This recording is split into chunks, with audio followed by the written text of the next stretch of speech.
ನಮಸ್ಕಾರ ಮೇಡಮ್. ಏನ್ ಮಾಡ್ತಿದ್ದೀರಾ? ನಾವು ಕುರಿ ಮ್ಯಾಕೆ ಕಾಯ್ತಾ ಇದ್ದೀವಿ ಮೇಡಮ್. ಏನ್ ನಿಮ್ಮ ಹೆಸರು? ವೀರಣ್ಣ ಅಂತ ನಮ್ಮ ಹೆಸರು. ನಮ್ಮ ತಂದೆ ಹೆಸರು ನಿಂಗಣ್ಣ ಅಂತ. ನಮ್ಮದು ಇಡುಪನಕುಂಟೆ ಗ್ರಾಮ. ಇಲ್ಲಿ ನಾಲಾ ಬದಿ ಇದನ್ನ ಮಾಡಿದಾರಲ್ಲ, ಕುರಿ ಮ್ಯಾಕೆ ಸುಮಾರು ಬೋರ್ವೆಲ್ ಒಂದು 150 ಬೋರ್ವೆಲ್ ಇಂಪ್ರೂವ್ಮೆಂಟ್ ಆಗಿದೆ. ಆಮೇಲೆ ಕುರಿ ಮ್ಯಾಕೆ ಪಕ್ಷಿ ಪ್ರಾಣಿಗಳಿಗೆಲ್ಲ ನೀರಿನ ಸೌಲಭ್ಯ ಐತೆ. ಇಲ್ಲಿ ಬೇಸಿಗೆಲ್ಲ ಇಲ್ಲಿ ನೀರು ಬಿಟ್ಟರೆ ಮತ್ತೆ ಇನ್ನೆಲ್ಲಿ ನೀರಿರುತ್ತೆ. ಅದಕ್ಕೋಸ್ಕರ ಇದು ಮಾಡಿದ್ರೆ ಇಲ್ಲ ಒಳ್ಳೆ ಅನುಕೂಲ ಆಯಿತು.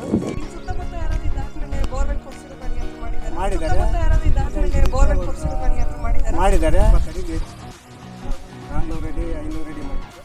ಈಗ 80 ಅಡಿ ನೀರು, ಮುಂಚೆ ಎಲ್ಲ 400 ಅಡಿ 400 ಅಡಿ 500 ಅಡಿ ಮಾಡಿದ್ರು. ಈ ಸ್ಥಳದಾಗ ಹೆಂಗಿತ್ತು?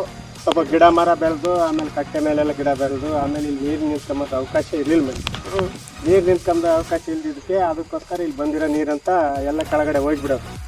ಹಂಗಾಗಿ ಈಗ ನೀವು ಕಟ್ಟೆ ಮಾಡಿ ಇದೆಲ್ಲ ರೆಡಿ ಮಾಡಿರೋ ಹೊತ್ತಿಗೆ ಇವತ್ತು ನೀರು ನಿಂತೈತೆ. ನಾವು ಕುರಿ ಮೇಕೆ ನೀರು ಕುಡಿಸ್ತಾ ಇದ್ವಿ. ಒಳ್ಳೆ ಅನುಕೂಲ ಆಗೈತೆ. ಈಗ 150-160 ಲೀಟ್ರು ಮಾಡಿದ್ರೆ ಅದು ಮಾಡಿರೋಂಥ ನಮ್ಗೆ ಒಳ್ಳೆ ಅನುಕೂಲ ಮಾಡಿದ್ರೆ ಅನುಕೂಲ ಆಗೈತೆ. ಪ್ರಾಣಿ ಪಕ್ಷಿಗೂ ಇವತ್ತು ನೀರು ಕುಡಿಯೋಂಥದ್ದು ಅನುಕೂಲ ನೀವು ಮಾಡಿದ್ರಿ. ಪ್ರಾಣಿ ಪಕ್ಷಿ ಇದ್ರೂ ಒಂದು ಪ್ರಕೃತಿ ನಿಯಮ ಚೆನ್ನಾಗಿರೋದಂತ ನಮ್ಮ ಅಭಿಪ್ರಾಯ. ಅದಕ್ಕೆ ಇವತ್ತು ನೀರಿಂದೇ ಮುಖ್ಯ. ಪ್ರಾಣಿ ಪಕ್ಷಿಗಿಂತ ನೀರು ಮುಖ್ಯ. ನೀರಿದ್ರೆ ಇವತ್ತು ಎಲ್ಲ ಪಕ್ಷಿ ಆಮೇಲೆ ನಾವು ದೇಕ್ರಿ ಬದುಕಂತ ಒಂದು ಇದು ಐತೆ ಮೇಡಮ್. ನಿಮ್ಮ ಉಪಕಾರ ನಿಮ್ಮ ಇದನ್ನ ನಾವು ಯಾವತ್ತೂ ನಾವು ಮರೆಯಲ್ಲ.